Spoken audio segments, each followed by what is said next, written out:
पिछले कुछ सालों से समावेश मध्य प्रदेश के 50 गांवों में प्राथमिक स्कूलों में काम कर रही है। हमारी कोशिश है कि शिक्षक और समुदाय के साथ मिलकर इन शालाओं में पढ़ाई का स्तर बेहतर बनाया जाए, बच्चों को पढ़ने लिखने में मज़ा भी आए और वे जो पढ़ें वो ठीक से समझ पाएं।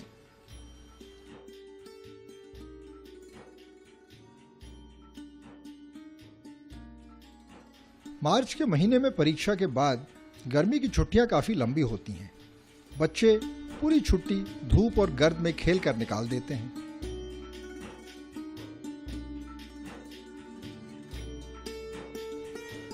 सवाल ये था कि छुट्टियों में कौन सी गतिविधियां रखी जाएं जिसमें बच्चों को मज़ा भी आए और उनके सीखने समझने का सिलसिला भी बना रहे।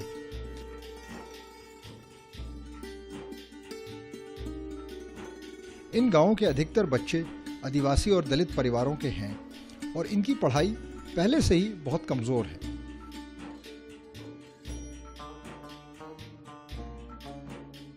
ये सब सोचकर हम लोगों ने अपने इलाके के 50 स्कूलों में एक समर कैंप रखने का प्लान बनाया।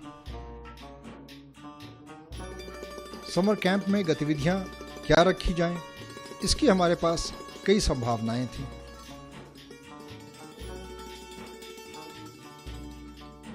रंगीन कागज मोड़कर फूल, खिलौने और जानवर बनाना, जिसे जापानी भाषा में ओरिगेमी कहते हैं।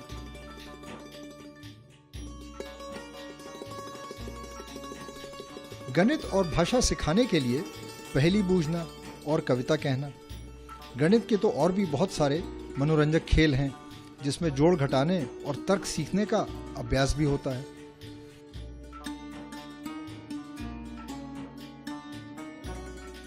मैदानी खेल जो बड़े ग्रुप में खेले जाते हैं, जो बच्चों को बहुत लुभाते हैं।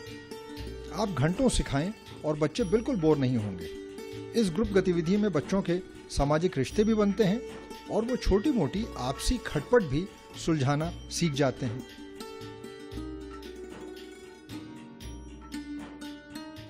तैयारी करते वक्त हमने ये सोचा था कि समर कैंप में थोड़ी पढ़ाई और थोड़ा खेल दोनों ही रखे जाएंगे। पर जब प्रोग्राम शुरू हुआ तो साथियों ने जल्दी ही एक बात देखी कि खेल और गतिविधि और कठपुतली के समय तो बच्चे बहुत सारे आते थे, यहाँ तक कि हमारी उम्मीद से भी कहीं ज़्यादा। कई बच्चे ऐसे भी थे जो वैसे तो स्कूल नहीं आते थे पर कैंप में आने लगे थे। पर जब हम पढ़ाई का काम शुरू कराते या हल करने के लिए गणित दे देते तो बच्चे एकदम से कम हो जाते थे। बच्चों का हमारे लिए स्पष्ट संदेश यही था कि भाई छुट्टियों में पढ़ाई करवा के हमें बोर मत कीजिए।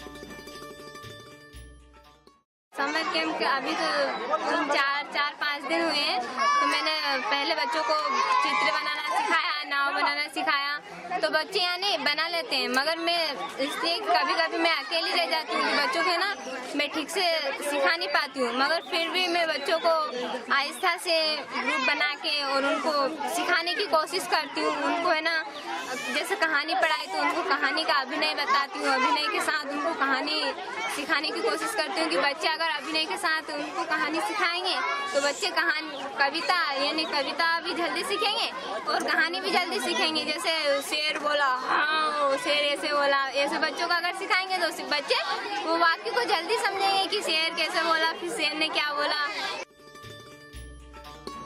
हमारी टीम भी ये संदेश जल्दी ही समझ गई और तय यही हुआ कि जहाँ तक हो सके कैंप में गतिविधि और खेल ही करवाए जाए।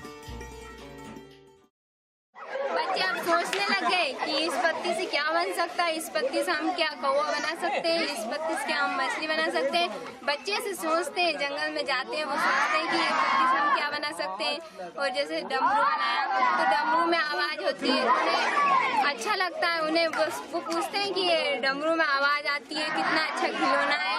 और बच्चे है ना बहुत अच्छा सोचते हैं आगे का, और आगे का सोचते हैं कि इससे और क्या बन सकता है, पत्तियों से और भी कुछ बना सकते हैं। मैंने 2-3 चित्र बना के बताए थे बच्चों को। कैंप के समय कई स्कूलों में तो गांव के लोगों की भी भीड़ लगी रहती थी। जरा हम भी तो देखें कि स्कूल में क्या तमाशा हो रहा है। गांव के बहुत से युवा साथी तो मदद करने भी आए। नहीं तो क्या 1 या 2 बाल मित्र इतने सारे बच्चों को संभाल पाते? अपने बचपन में तो ये सब हम कर नहीं पाए, पर अब अपने बच्चों को करते हुए देखकर हमें बहुत अच्छा लगता है। समर कैंप तो ख़त्म हो गए, पर वो हमारी याद में बच्चों के गीत और उनके हंसने की खिलखिलाहट और नई चीज़ें सीखने का उत्साह, इस सब की तस्वीरें छोड़ गए हैं। पर समर कैंप की याद अपने साथ कुछ सवाल लेकर आती है। जब समर कैंप में बच्चे खुशी खुशी आते थे, तो स्कूल में अपनी खुशी से बच्चे क्यों नहीं आते? स्कूल को आकर्षक और मज़ेदार बनाने के लिए कक्षा में भी ये खेल और गीत क्यों नहीं करवाए जा सकते? पालकों और गांव के लोगों ने तो कैंप में स्वयं आकर भाग लिया और मदद भी की। क्या स्कूल के समय उनसे मदद नहीं ली जा सकती? और अगर ली जा सकती है तो ये किया कैसे जाए? गर्मी की अगली छुट्टियां तो अभी बहुत दूर हैं, पर अब हमें गर्मी का इंतज़ार नहीं करना है। हम तो इस चिंता में लगे हैं कि कैंप के स्वाद को स्कूल की कक्षा में कैसे उतारें, ताकि बच्चों को मज़ा भी आए और वे अपनी खुशी से नई नई चीज़ें सीख सकें।